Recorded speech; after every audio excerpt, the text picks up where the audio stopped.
Hello everyone. A little bit of a jump scare because I'm barefaced today. Yikes. Anyways, but welcome to the vlog. It is currently Monday. Is it the 19th? It is the 19th. It's almost 5 p.m. I'm just starting the vlog. I lost these two soldiers. We're working through it. Last week's vlog is rendering right now or exporting right now, so it should be up tonight. It's not a great vlog. You will see that if you watch it. If you don't watch it, I don't blame you. But, you know, I still made some points about the books I read last week, and there's footage of Pugsley, my one-eyed pug. So I think it's still worth it. What am I reading this week? I'm not currently, well, technically I am currently in the middle of two things, but they've been like, I'm putting them to the side until next month because I want to focus on other books this month. Starting this year, I have a kind of TBR checklist. It's not like a set, these are the specific books I want to read, but it's more so like read a sci-fi this month, read a horror this month, read a book from an author you've never read from before. And also one of the items on my checklist is reread a book. I obviously have a lot of books and I would like to sit down and reread some of them because then they just collect dust and grow mold. I didn't even know books can grow mold, but they can. So the book that I want to reread this month is one that I've been wanting to and for quite some time, and that is Bloodchild and Other Short Stories, or Other Stories by Octavia E. Butler. This is my favorite short story collection of all time. This is all I've read from Octavia E. Butler. I definitely want to read more. I want to read her Xenogenesis works, I think that's what it's called. But this is her short story collection. Literally no flops. I'm sure we've all read short story collections and some were like okay, some were like ooh, not that great. This one, all of them were like smashing. They were all so good. I want to reread them. I originally read a few of these for like feminism in literature class that I took in university, and then I ended up finishing the book later on. So technically some of these stories will be read for a third time and some will be read for a second time. I obviously have like annotations and I might add in more or change these because these are like the old like papery ones, and I don't mind writing in this book because I know I will never get rid of it. I love this collection. I believe she also has another collection of short stories, I want to say, at least ones that I found on the library. I use the Houston Public Library system. It's not that long. It's just over 200 pages, and to be honest, there's not a lot of words on each page. It's like a very short little book. So this is first on the agenda this week. I don't know how long it'll take. It's Monday. Hold me to it. I want to check in tomorrow. Even if I don't finish the book, I will check in tomorrow and talk about a few of the short stories and some major themes. Some of these short stories, they're heavy, they're intense. I love them. I have my coffee, I have my book. Let's get started. So it is Tuesday. I think it's around 3-ish, and I've read two of the short stories from this collection. I just love this collection so much. Anyways, I've read Bloodchild, which is the first one, and then I read the second one, which is called The Evening and the Morning and the Night. So I want to talk to you about them real quick while I just like throw some makeup on. These short stories typically lean towards like sci-fi-ish, which is always great. I always want to read more sci-fi. Some of these sci-fi stories or sci-fi leaning stories can be more approachable depending on which ones, because some are kind of out there and some people might not like them. Bloodchild is the titular short story of this collection, and this takes place in a planet that is not Earth, and we do have human settlers here. And first of all, she kind of flips colonization on its head already, because these humans are not top of the food chain. They didn't come to this planet and like treat it the same way colonizers came to the Americas and treat the locals there. First thing that like immediately jumps out. And there was some violence initially between the local species and humans. Humans live on basically like reservations, but there is a little deal in place, where each family unit will offer one member to help reproduce with the alien species. How reproducing works with this alien species is nothing like how females give birth on Earth. It's more parasite like. If you read the short story, you'll obviously see what Octavia Butler's like opinion can be on pregnancy, how dangerous it is, how we expect so much from women when they get pregnant and give birth, and we expect them to do it multiple times if that's what the family wants, if that's what her husband wants. And it's incredibly violent. This one is fairly, like, I wouldn't say gory in terms of like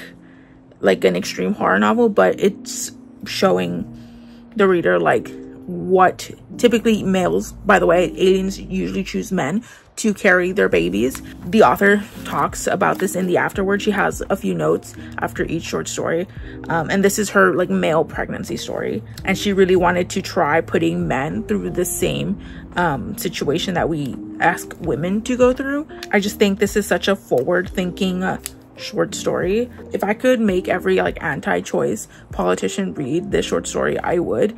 It is like incredibly violent, and it's like supposed to be, because I understand like having a family and having a child is like incredibly beautiful type of thing, but for some people it's not, and this story kind of shows that. Also some elements of like grooming almost, because our main character, who is going to hold these parasite babies, which by the way, these aliens are not like tall, like hot ice planet barbarians. They remind me of roly-polies, like the bugs.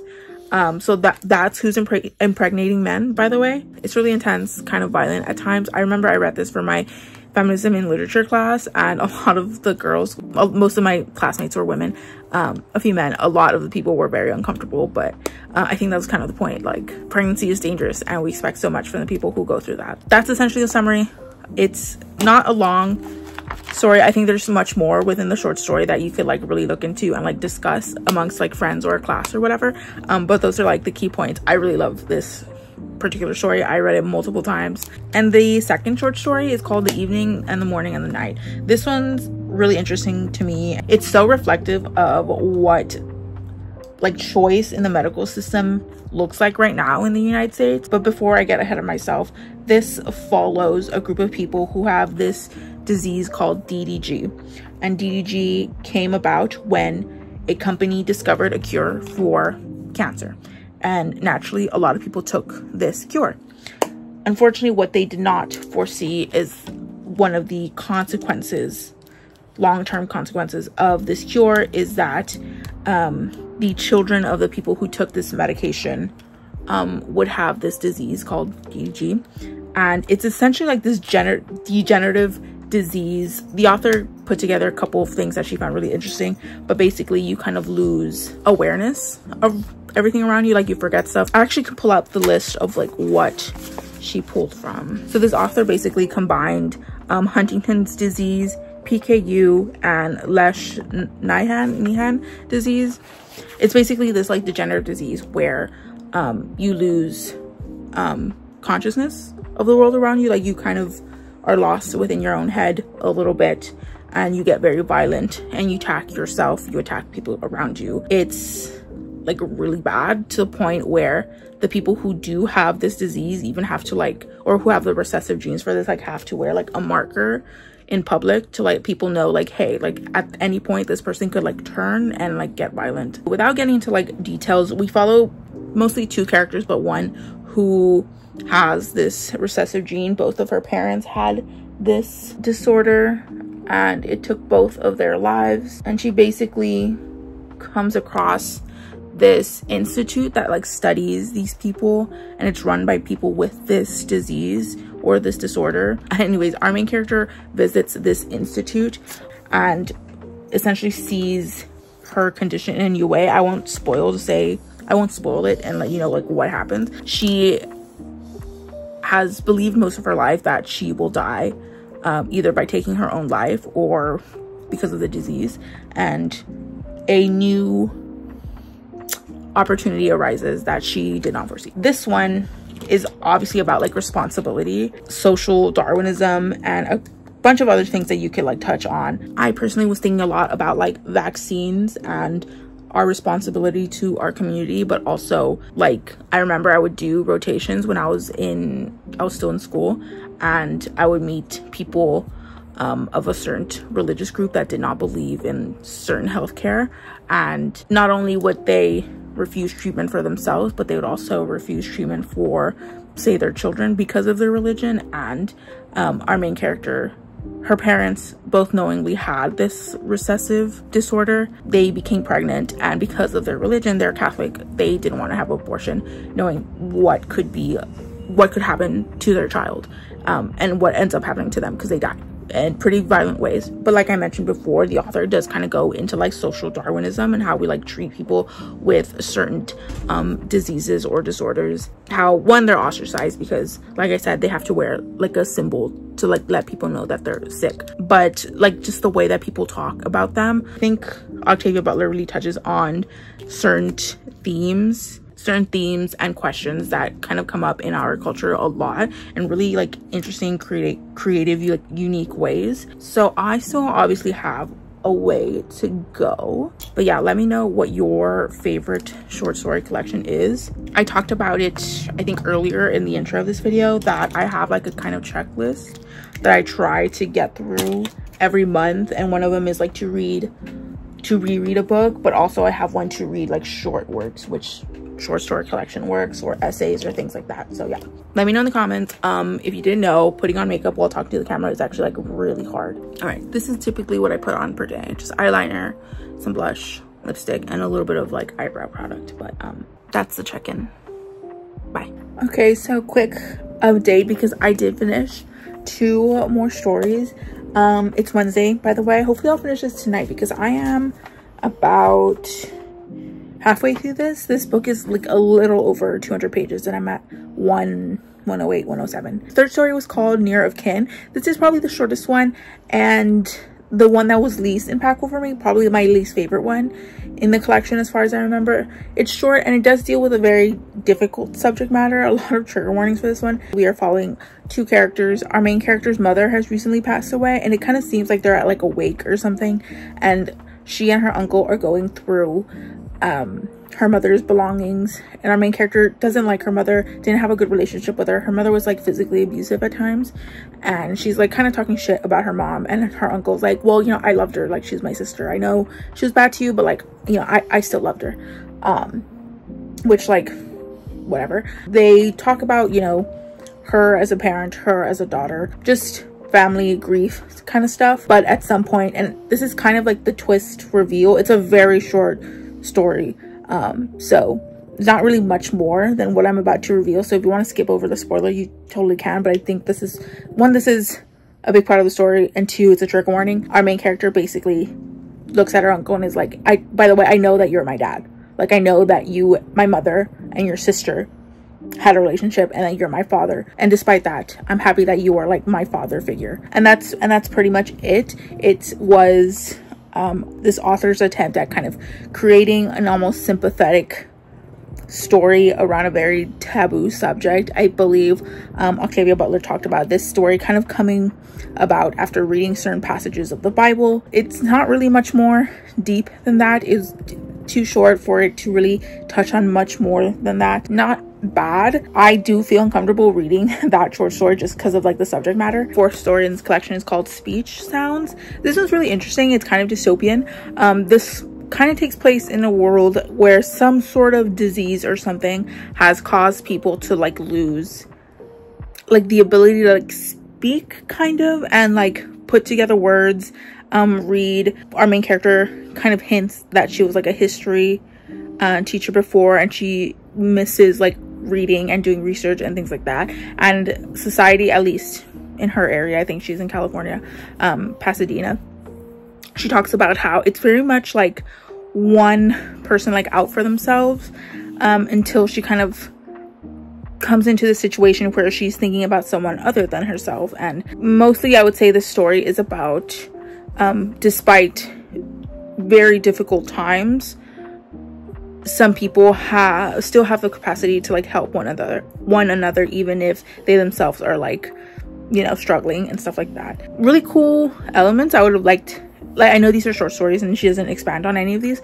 but if I wanted like a full-length book, I think this one would be like so cool. I know we kind of moved away from dystopias because of the YA dystopian kind of craze, but yeah, I think this one's really interesting. I don't want to go too much into like details and spoilers because they're short stories, and some of these aren't much more than what I'm explaining, but there's kind of a moment in this one that kind of like hit me like really, it was like a whiplash moment. I was like, oh my god. And then last night I didn't want to turn on my like reading lamp, so I just picked out something to read on my Kindle.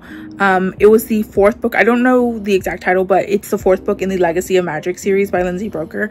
This is the urban fantasy that I'm currently like obsessed with. It's the 4th book. I think it's called like, not Trolls or something, I don't know. I'll put the photo here, but I have been really into this series. If you've read urban paranormal fantasy, you kind of get the gist of them. This is a sequel series. I never read the original series that this was like a spin-off of, but in the series we follow a young woman named Mattie who's half dwarf, half Samoan, and she rebuilds houses, puts them together, sells them, flips them. Her mom, who's a princess and a dwarf, went missing, presumed dead, and our main character at this point is kind of questioning what really happened to her mom now that she's like older. Majority of the story up until this point has been like trying to find out what happened to her mom, or like what happened there.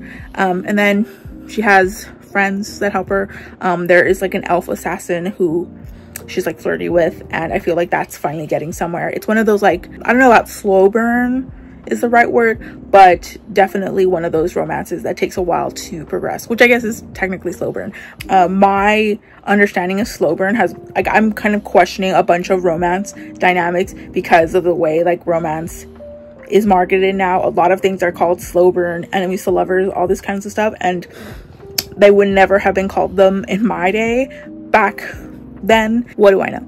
So yeah, that's what I'm currently reading. I've talked about this series a lot. They're fun. Urban paranormals, you know, you find a main character that you really like and you stick to them, and that's why I'm really obsessed with this one. I think Maddie is a great main character. I adore her. That's currently what I'm reading. Hopefully I will finish the short story collection soon, and these urban paranormals are pretty easy to fly through as well, so hopefully I'll have another book to talk about towards the latter half of this vlog. So I just finished one short story and the 2 essays. The book ends with 2 new short stories, so that's why it's like cut up weirdly. But yes, the short story, the last old short story was called Crossover. Actually, I take it back what I said about the incest story. This one's probably my least favorite because it's like, if you see that I have like tabs and stuff, this is the one that I don't have anything tabbed or underlined or anything. It's basically about a woman who is, from what I gather, like a recovering alcoholic, and she's in one of those like very like dead-end jobs, and she's kind of just like struggling, and that's pretty much it. Like there's no really like no change of pace in the story. There's no like opportunities or anything like that. All right, it's literally just like her struggling and it ends. So not that every story has to be optimistic. In the afterword, the author talks about how like she was in similar position at some point in her life, and it was very scary for her, and obviously things looked up for Octavia Butler, but as far as this character, we don't know. The story kind of just ends. Yeah, at least with the incest story, I feel bad calling it that way, but Near of Kin, at least there I felt it was a lot more thought-provoking. I felt more emotionally responsive to that story. This one, not so much. And then the 2 essays, which I didn't even realize were essays, were mostly about writing. The first short story is mostly like autobiographical, her experience as a reader, as a writer, and eventually the question of like what good is science fiction to Black people, and Octavia Butler kind of like answers that in her way. And then the second essay is about kind of this very like motivational, like how to become a writer, how to not necessarily get good at the craft, but some things that you should keep in mind. And I think one thing that's very like helpful is it doesn't matter if you have like talent or not. If you write, and like that's it. It's a lot of persistence, and it's a lot of like you have to keep doing it. She says that she doesn't like getting asked like, how did you know you have a talent for writing? And she says, I don't know, I just like to write. Whether it's good or not, I'm gonna do it, which I think is a nice like motivational. It's not like very like heartwarming or anything like that, but I do think it's like a nice motivation for like any writer, aspiring writer, young or old. The essays are mostly about like writing. I'm not too much of a writer. I used to write fan fiction just like in my free time, and then I lightly started doing that when I got my molar removed and I was like on a ton of medication. I was just like, I'm gonna write for fun, and I put that down for like a little bit, but I wrote like a couple thousand words. And then I think I have 2 of the new stories in this collection, and I think that's it, and I'll be done with this book. That last update you saw wasn't that long ago, so I'm kind of breezing through this. Again, it's a very short book. The page is actually very short. Oh, the pages are fairly short too as well, so I will be back. I didn't mean to reference the Terminator. So I've been updating after every 2 or 3 short stories that I read from this collection, but I really wanted to talk about the second to last one, which is called Amnesty. Like, on the surface, it's just a cool story. We follow a character named Noah who was abducted by these aliens called Communities when she was really young, and she was in their captivity for about 15-ish years.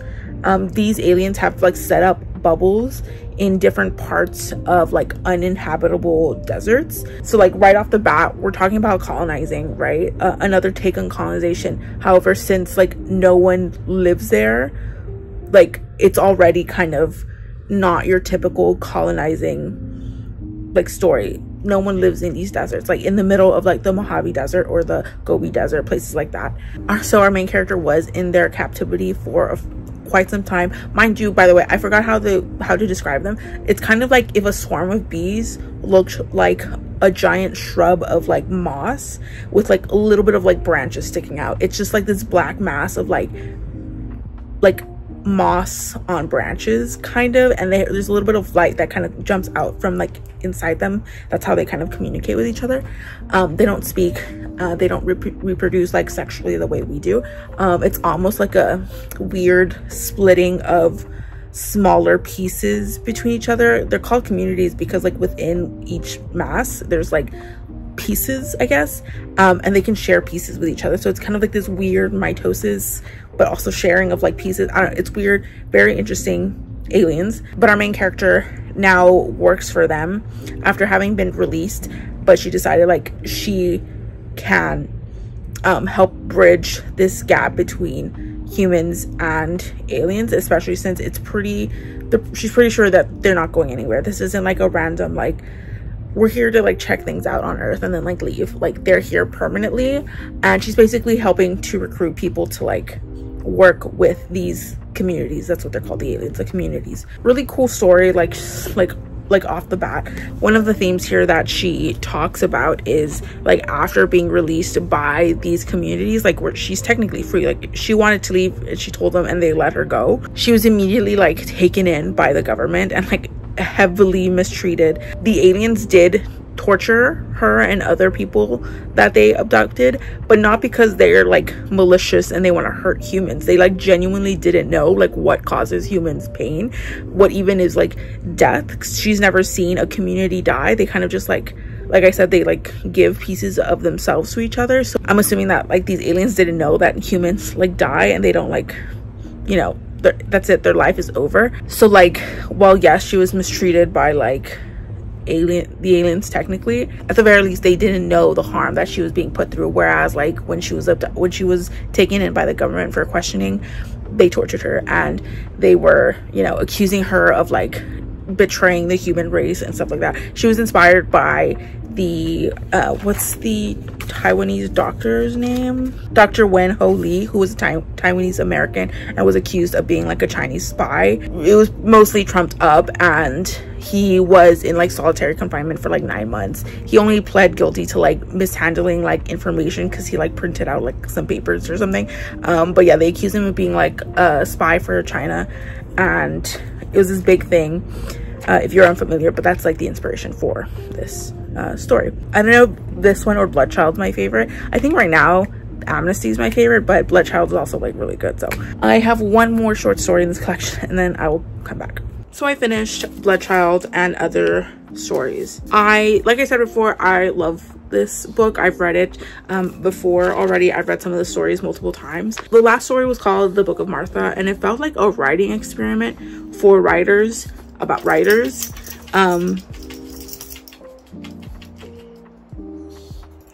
Anyways, in the last story, we follow a writer named Martha who is suddenly in the presence of God, and God tells her like, hey, I'm giving you some of my like powers and you can do anything to like human existence. Anything you want, you can do it, but just know that there's consequences for your actions.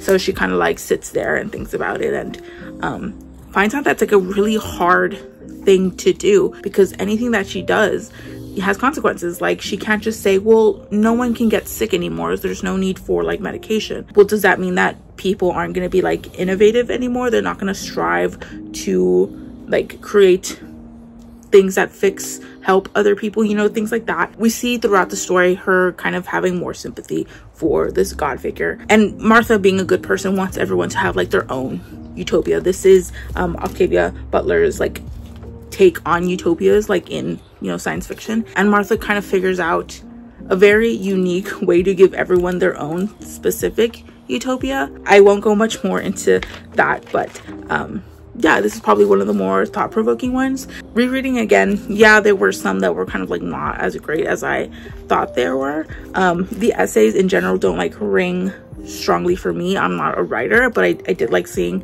the autobiographical one, even though the author herself said that she didn't like writing it. It's nice to see that kind of like backstory. I still love this collection. I think most of these are like still like fairly good to amazing. There's maybe one that would call mid, but none of them are bad. And I will try to quickly get through, I think it was called Tortured, Tested, something like that, the fourth book in the Legacy of Magic series. Hi, so it's currently Friday, it's almost 9 p.m. so I just thought I'd give a quick check-in to let you know that I'm about 30% of the way through Tested by Lindsey Buroker. I'm having such a good time. Like I said before, this is just like fun, popcorny type read for me. Like the perfect like urban paranormal fantasy series has a good balance of like story, drama that our main characters involved in, as well as like a fun romance or like friend drama or anything kind of like interpersonal drama. And this has that. This fourth book has some romance stuff brewing between our main character and her love interest, and I'm having, like I said, a good time. So I just thought I'd let you know I'm about 30% of the way in. I probably won't finish this tonight, but I'll probably finish it this weekend and then start off a new vlog next week. But I'm kind of feeling like I need to like do a different style of vlog next week. It might not be like a weekly vlog next week, it might be like a themed one, just to kind of shake it up a little bit. It's Friday evening and I'll film like a like proper close off to this vlog, but I just thought I'd let you know what I was doing in this moment. So okay, so like I said in my last clip, time to wrap up this vlog. Technically really only touched on 2 books, but one of them was a short story collection. I did want to like share my thoughts on each of the individual like works in that collection. So I hope you enjoyed it. This vlog should be up relatively quickly by Monday evening. I have most of the footage already edited. I just need these last 2 clips to like edit and then export the whole video, which usually takes me like 2 hours, and then I have to make a thumbnail and then quickly put it up. So it should be up by Monday evening. This coming week, the day that this video up, I think I'm gonna be doing like a romance focused vlog. I've just been really in the mood for something light and romantic and like fun and like twirling my hair, like giggling, like kicking my feet type vibe. So that's probably what I'm gonna be doing next week. Feel free to talk to me down below in the comments about anything that I've talked about. I'd like to hear anything you have to say down below. I will also link my social medias down below, as well as some far more important links. Feel free to like, dislike, comment, or subscribe, or do neither. It's all cool with me. Thank you so much for watching, and I'll see you in the next one.